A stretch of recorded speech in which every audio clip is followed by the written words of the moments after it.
Hello, नमस्कार दोस्तों, मैं विवेक कुमार आप सभी का स्वागत करता हूं अपने यूट्यूब चैनल निहाल क्लासेस में।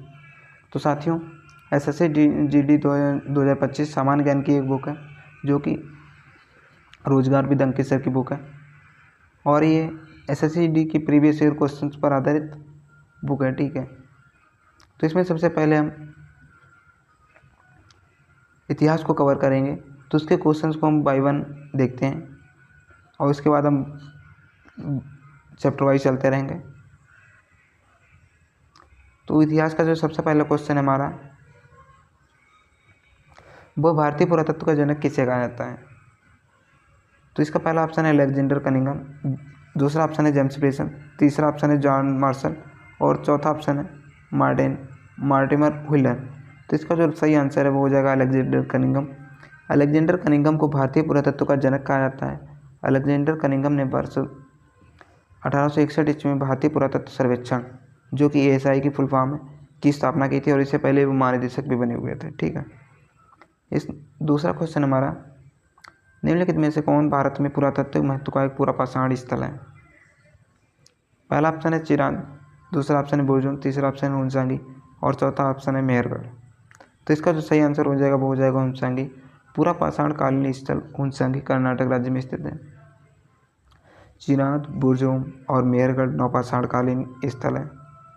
चिरांद, बुरजूम और मेहरगढ़ क्या हमारे ये नौपाषाण कालीन स्थल है। ठीक है, तीसरा क्वेश्चन हमारा है, प्राचीन काल में कमकार शब्द का संबंध किससे था? तो इसका जो सही आंसर हो जाएगा वो हो जाएगा हमारा ऑप्शन नंबर बी। भूमिहीन खेतीहर मजदूरों को क्या कहा जाता था? प्राचीन काल में कमकार कहा जाता था। ठीक है, कमकार का एक तमिल शब्द है जिसका संबंध भूमिहीन खेतीहर मजदूरों से था। ये लोग जमींदारों के खेतों में कार्य करते थे और इन लोगों को नगद या किसी वस्तु के रूप में भुगतान किया जाता था। चौथा क्वेश्चन हमारा, लौह युग को यह नाम इसलिए दिया गया है क्योंकि इस युग के दौरान मध्य पूर्व और दक्षिण पूर्वी यूरोप में औजारों एवं हथियारों में मुख्य रूप से डैश की जगह लोहे का इस्तेमाल होने लगा था। तो इसका जो सही आंसर हो जाएगा वो जाएगा कांसा। आगे चलते हैं, कांस्य युग के पतन ने लोह युग का मार्ग प्रशस्त किया था। लोह युग के दौरान मध्य पूर्व और दक्षिण पूर्वी यूरोप में औजारों एवं हथियारों में कांसे की जगह लोहे का उपयोग होने लगा था। जो लोह युग पड़ा है वो हमारा कांस्य युग का धीरे धीरे पतन होता जा रहा था और उसके बाद लोहे का उपयोग होने लगा। तो इससे क्या हुआ, लोह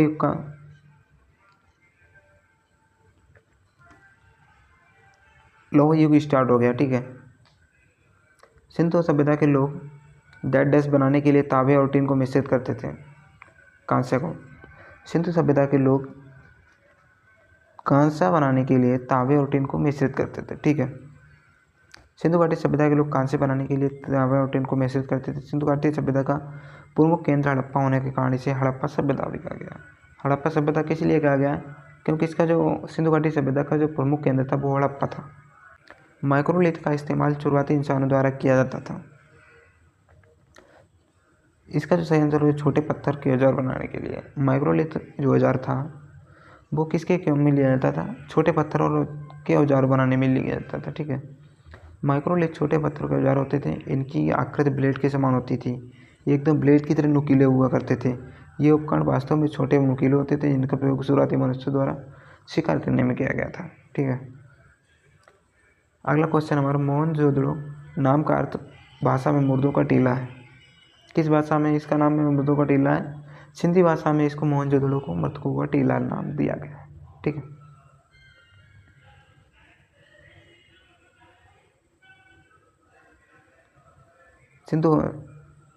सिंधी भाषा में मोहनजोदड़ो का अर्थ मृतकों का टीला है। सैंधव स्थल मोहनजोदड़ो की खोज में वर्ष 1922 ईस्वी में राखलदास बनर्जी ने की थी। मोहनजोदड़ो की खोज वर्ष 1922 ईस्वी में राखलदास बनर्जी ने की थी। मोहनजोदड़ो पाकिस्तान के सिंध प्रांत के लरकाना जिले में सिंध नदी के तट पर स्थित है। निम्नलिखित में से प्राचीन भारत की कौन सी लिपि दाईं से बाईं ओर लिखी जाती है? वो हमारी खरोष्टी लिपि है जो कि दाईं से बाईं ओर लिखी जाती है। ठीक है, प्राचीन भारत में खरोष्टी लिपि दाएं से बाईं लिखी जाती थी। इस लिपि को पढ़ने का श्रेय जेम्स प्रिंसेप को दिया जाता है। ठीक है, जेम्स प्रिंसेप हमारे पहले व्यक्ति थे जिन्होंने खरोष्टी लिपि को पढ़ा था। निम्नलिखित में कौन सी सभ्यता अपने नगर नियोजन के लिए प्रसिद्ध है? सिंधु घाटी सभ्यता। हड़प्पा या सिंधु घाटी सभ्यता एक नगरीय सभ्यता थी। नगर नियोजन की व्यवस्था सिंधु घाटी सभ्यता की एक प्रमुख विशेषता थी। सिंधु घाटी सभ्यता के दो प्रमुख नगर हड़प्पा और मोहनजोदड़ो थे। किस स्थान से हड़प्पा कालीन रथ की एक प्रतिमा प्राप्त हुई? वो हमारे कहाँ से? दैमाबाद से प्राप्त हुई। दैमाबाद कहाँ है? महाराष्ट्र में है। ये हमारा भारत का दक्षिणतम हिस्सा है। यहाँ से रथ की मूर्ति प्राप्त हुई थी। ऋग्वेद काल में रावी नदी को क्या कहा जाता है? ऋग्वेद काल में रावी नदी को परुशली कहा जाता है। ठीक है। अस्किनी को चिनाव कहा जाता है। बिपाशा का आधुनिक नाम व्यास है। बितास्ता का झेलम है। सदानीरा का गंडक। गोमती का गोमल है। ये इंपॉर्टेंट क्वेश्चन है, इनको ध्यान में रखिएगा। ठीक है। अस्किनी को चिनाव, बिपाशा का व्यास, बितास्ता का झेलम, सदानीरा का गंडक, गोमती का गोमल। ठीक है। उपनिषदों का केंद्रीय विषय क्या था? उपनिषदों का जो केंद्रीय विषय था दर्शन एवं ज्ञान था। उपनिषद दर्शन पर आधारित पुस्तकें हैं। इन्हें वेदांत भी कहा जाता है। उपनिषदों की कुल संख्या कितनी है? 108। उपनिषदों की कुल संख्या कितनी? 108। ठीक है। चार वेदों में से किसमें बुरी आत्माओं और बीमारियों से बचने के लिए जादू, टोना और तंत्र मंत्र का संग्रह है? ये तो आप सभी को पता ही होगा कि अथर्ववेद होगा। अथर्ववेद का एकमात्र ब्राह्मण ग्रंथ गोपथ है। अथर्ववेद का एकमात्र ब्राह्मण ग्रंथ, उसका क्या नाम है? गोपथ है। अथर्ववेद में ब्रह्म ज्ञान, धर्म, समाज निष्ठा, रोग निवारण, बुरी आत्माओं और बीमारियों से बचने के लिए जादू, टोना और तंत्र मंत्र आदि का वर्णन है। बौद्ध धर्म में भिक्षुणी बनने वाली प्रथम महिला कौन थी? ये महाप्रजापति गौतमी थी, जो कि गौतम बुद्ध की मौसी थी। ठीक है। गौतम बुद्ध के बचपन का नाम सिद्धार्थ था। इनकी माता महामाया थी। इनके जन्म के 7वें दिन इनकी मृत्यु हो गई थी। तत्पश्चात इनका पालन पोषण इनकी मौसमी प्रजापति गौतमी ने किया था, जो कि बौद्ध धर्म में भिक्षुणी बनने वाली पहली महिला थी। बुद्ध चरित्र स्वदरानंद सारिपुत्र प्रकरण के रचनाकार कौन है? अश्वघोष। बुद्ध चरित्र स्वदरानंद सारिपुत्र प्रकरण के रचनाकार कौन थे? अश्वघोष। कुछ ग्रंथ हैं इनके रचनाकार दिए गए हैं, इनको भी ध्यान में रखिएगा। मिलिंद पन्नो, नागसेन, माध्यमिक सूत्र, नागार्जुन, अभिधर्म कोश, बसुबंधु, विशुद्धिमग्ग, बुद्धघोष। महाबोधि मंदिर परिसर का डैडेस के जीवन से सीधा संबंध है। महाबोधि मंदिर परिसर का किसके जीवन से सीधा संबंध है? वो भगवान बुद्ध से संबंधित है। महाबोधि मंदिर बोधगया बिहार में स्थित है। इस मंदिर को वर्ष 2002 में यूनेस्को ने विश्व धरोहर स्थल घोषित किया था। 2002 में यूनेस्को ने विश्व धरोहर स्थल घोषित किया था महाबोधि मंदिर को, जो कि बोधगया बिहार में स्थित है। ठीक। किस शासक ने अंतिम समय में जैन धर्म अनुसार अपने प्राण त्याग दिए थे?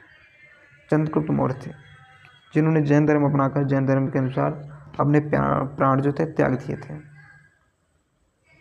चंद्रगुप्त मौर्य एक जैन मतानुयायी थे। चंद्रगुप्त मौर्य ने जैन आचार्य भद्रबाहु से जैन धर्म की शिक्षा ली। चंद्रगुप्त मौर्य ने श्रवणबेलगोला कर्नाटक में उपवास करने अपने प्राण त्याग दिए थे। जैन धर्म में इस प्रक्रिया को सल्लेखना या संथारा कहा जाता है। कौटिल्य किस शासक के प्रधानमंत्री थे?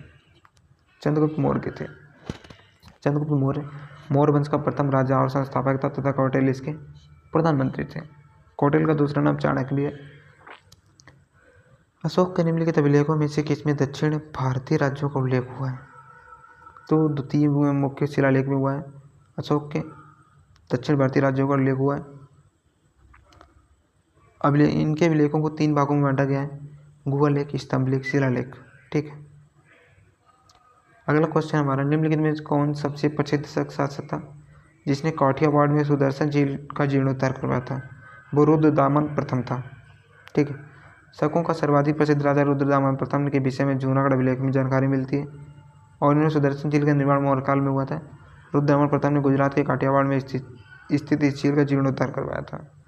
इसका निर्माण कब हुआ था? मौर्य काल में हुआ था। सुदर्शन झील का जीर्णोद्धार किसने करवाया था? रुद्रदामन प्रथम ने करवाया था। दिल्ली के प्रसिद्ध लोह स्तंभ का निर्माण किस वंश के शासक ने करवाया था? गुप्त वंश के शासक ने करवाया था।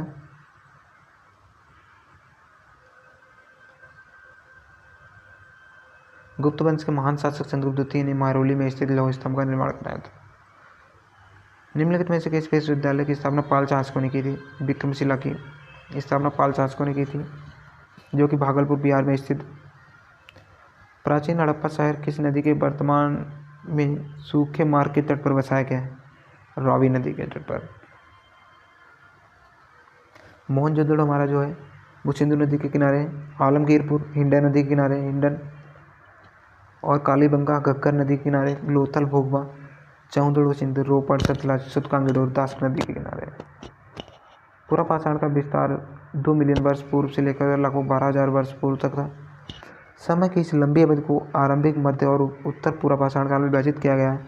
समय की यह लंबी अवधि मानव इतिहास का कितना प्रतिशत कवर करती है? 99% कवर करती है। इतिहासकारों ने भारतीय पाषाण कालीन संस्कृति को 3 कालों में व्यक्त किया: पूरा पाषाण काल, मध्य पाषाण काल, नवपाषाण काल। हड़प्पा वासियों को तावा संभवतः वर्तमान समय के कहाँ से प्राप्त होता है?